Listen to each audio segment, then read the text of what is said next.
na minsan parang walang direksyon ng market. Minsan bullish, tapos biglang bearish. Minsan naman, maganda ang setup, pero nauuwi pa rin sa stop loss. Isa sa mga dahilan nito ay kakulangan ng tamang market analysis bago mag-trade. Kapag hindi natin tinitignan ang mas malaking picture ng market, madalas tayong nalilito sa direksyon nito. Nagiging poor ang ating entries at mas tumataas ang posibilidad ng losing trades. Dito pumapasok ang top-down analysis. Ito ay isang simpleng proseso na ginagamit ng maraming professional traders para maintindihan muna ang market bago maghanap ng entry. Sa tutorial na ito, matututunan natin kung paano ito gamitin para magkaroon ng mas malinaw na direksyon at mas mataas na probability ng successful trades.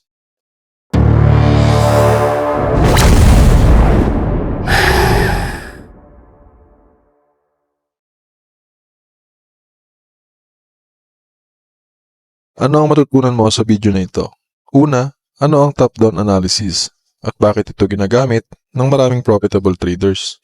Pangalawa, paano may iwasan ang mga false signals at losing trades sa pamamagitan ng multi-time frame analysis? Pangatlo, paano gamitin ang weekly, daily, 4-hour, 1-hour, at lower time frames sa tamang pagkakasunod-sunod?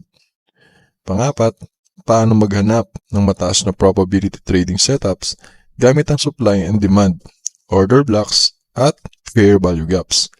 Panglima, paano makakuha ng mas accurate at mas precise na entries gamit ang confirmation mula sa lower time frames? Ang top-down analysis ay isang paraan ng pagsusuri ng market mula sa mataas na time frame pababa sa mas mababang time frame. Magsisimula tayo sa higher time frame para makita ang overall picture ng market. Pagkatapos ay lilipat tayo sa medium time frame para mas maintindihan ang market structure at mga importanteng levels. At sa huli, gagamit tayo ng lower time frame para maghanap ng mas precise na entry. Sa madaling salita, hindi tayo basta pumapasok sa trade. Una natin tinitingnan kung saan pupunta ang market bago tayo magdesisyon. At isa ito sa common mistakes ng maraming traders. Kapag nagbukas sila ng chart, sobrang daming indicators, trend lines, support and resistance levels, at kung ano-ano pang tools ang nakalagay.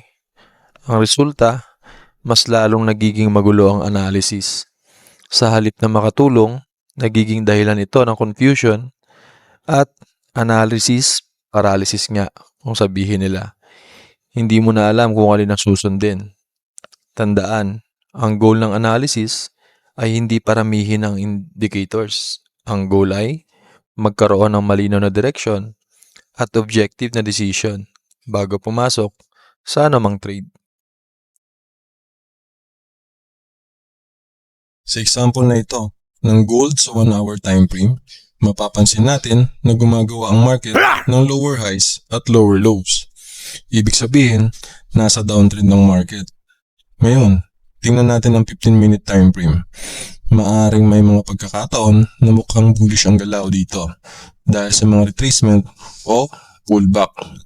Pero, dahil alam na natin ang direksyon mula sa 1-hour chart, mas magiging maingat tayo sa pagkuha ng buy setups at mas magpo-focus tayo sa paghahanap ng selling opportunities na kasabay ng trend.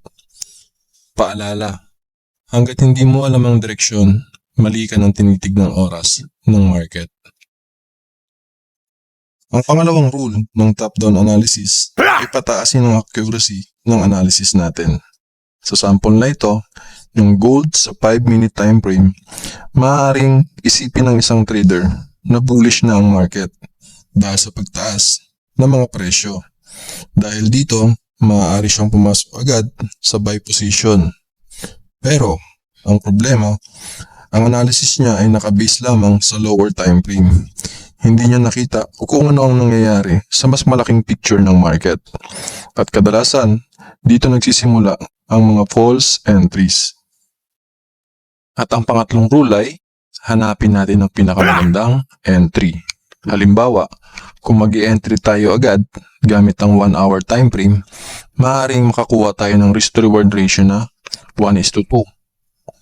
Pero kung maghihintay tayo ng confirmation sa 5-minute time frame, pagkatapos makuha ang bias mula sa higher time frame, mas magiging precise ang ating entry. Mas maliit ang stop loss at mas malaki ang potential reward. Kaya minsan, ang parehong trade, setup, ay maaaring magkaroon ng 1:4 o kahit 1:5. Ito ang kagandahan ng top-down analysis. Hindi lang nito pinapaganda ang direksyon ng trade, pinapaganda rin nito ang quality ng entry natin. Ganito kasimple ang proseso ng top-down analysis. Step 1. Daily time frame. Dito natin tinitingnan ang malaking larawan ng market. Step 2. 4-hour time frame. Dito naman natin nire-refine ang analysis at hinahanap ang mga importanteng areas. Step 3. 15-minute time frame. Dito tayo naghahanap ng confirmation at actual entry setup. Mula sa mataas na time frame, pababa sa mas mababang time frame. Ito ang tamang sequence para magkaroon ng mas structured at discipline na analysis. Para mas madaling tandaan, hatiin natin ang analysis sa 3 bahagi. Una, ang higher time frames. Pangalawa, medium time frames. At panghuli, lower time frames. Sa higher time frames, meron tayong weekly at daily. Dito natin nahanapin ang mga key levels at major market structure. Sa medium time frames naman, 4 hour at 1 hour. Dito naman natin tinutukoy ang market direction, liquidity areas, support and resistance levels. At sa lower time frames naman, gaya ng 15 minutes at 5 minutes, ito ang ginagamit natin para sa confirmation at precise entry execution. Kapag pinagsama-sama natin ang 3 time frame na ito, mas nagiging malinaw ang market, mas tumataas ang accuracy ng analysis, at mas nagiging mataas ang probability ng ating trading setups. Ngayon, simulan natin ang ating top-down analysis gamit ang weekly time frame. Sa time frame na ito, hindi muna tayo maghahanap ng entry.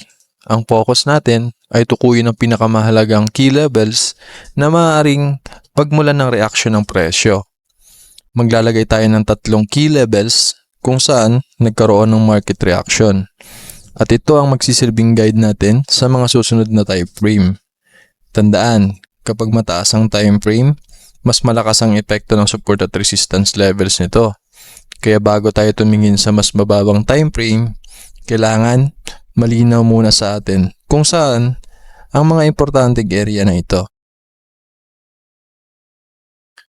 Pagkatapos makuha ang mga key levels mula sa weekly time frame, lilipat naman tayo sa daily time frame.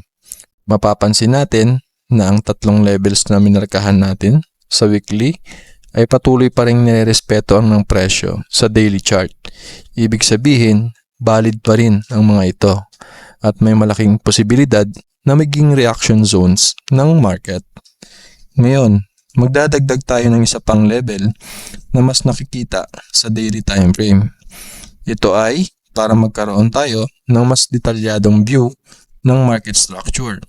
Sa puntong ito, nagsisimula ng maging mas malinaw kung saan posibleng magkaroon ng buying o selling pressure habang papalapit ng presyo sa mga key levels ng ating mga minarkahan.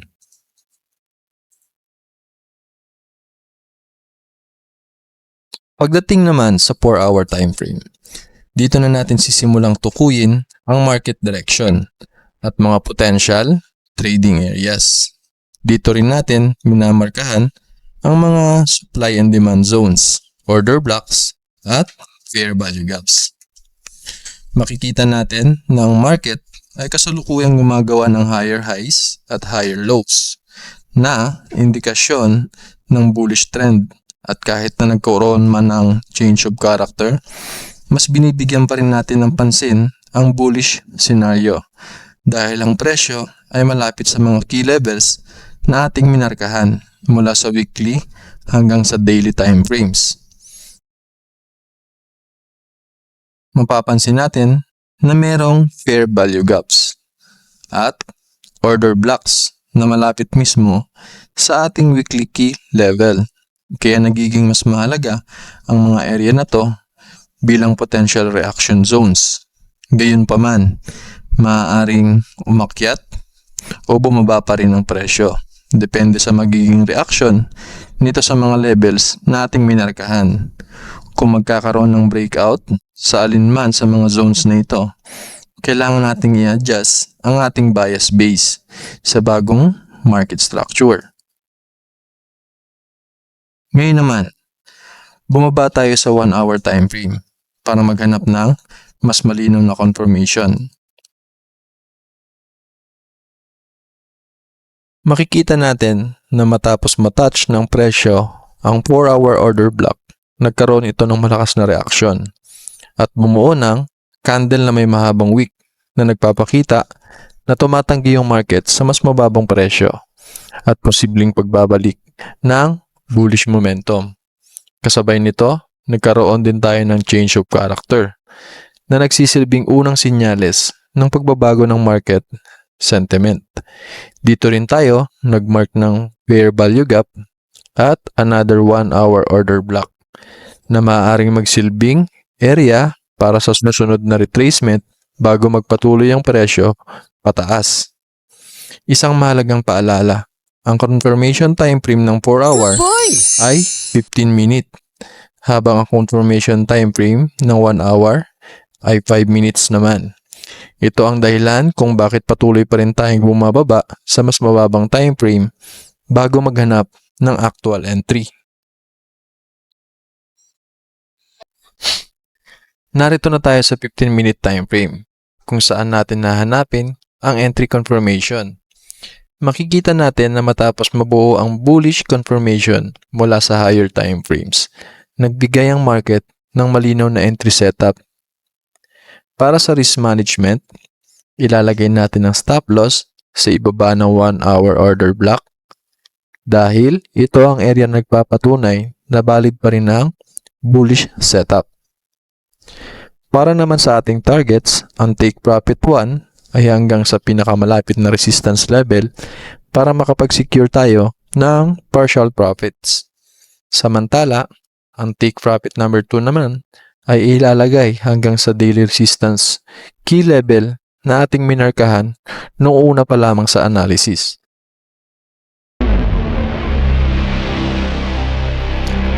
At gaya na makikita sa chart, matagumpay na naabot ng presyo ang ating mga target. Clear example kung paano ginagamit ang top-down analysis para magkaroon ng mas malinaw na market direction, mas mataas na accuracy, at mas maayos na trade execution. Para sa ating pangalawang example, dito naman tayo sa Euro-USD market. Gaya ng ginawa natin sa gold, magsisimula tayo sa weekly time frame upang makita ang malaking larawan ng market. Nagmark tayo ng dalawang key levels.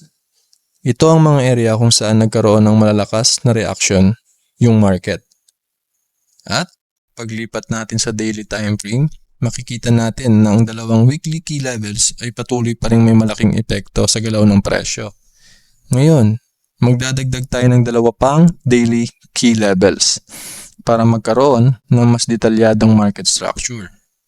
At sa puntong ito, nagsisimula na mabuo ang ating trading bias bago tayo bumaba sa execution time frames.